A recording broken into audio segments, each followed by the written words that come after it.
বাংলাদেশ জাতীয়তাবাদী ছাত্র দলের পক্ষ থেকে বারবার যে বিষয়টি বারবার বলার চেষ্টা করেছি যে ঢাকা বিশ্ববিদ্যালয়ে কোন শিক্ষার্থীরা যদি রাজনীতি করতে চায় সেই রাজনীতি হতে হবে প্রকাশ্যে গণতান্ত্রিক রাজনীতি।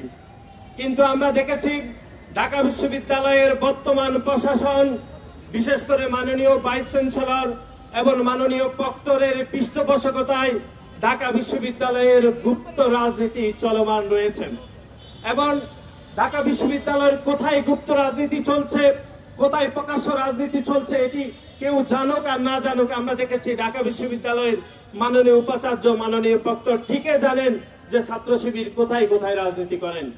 সুতরাং আমরা মনে করে ঢাকা বিশ্ববিদ্যালয়ের মাননীয় উপাচার্যকে অবশ্যই দ্রুত ঘোষণা দিতে হবে ঢাকা বিশ্ববিদ্যালয়ের কোন পবিত্র মাটিতে যেন কোনো গুপ্ত রাজনীতি না থাকে, সেজন্য ঢাকা বিশ্ববিদ্যালয়ের মাননীয় উপাচার্যকে দ্রুত ঘোষণা দিতে হবে।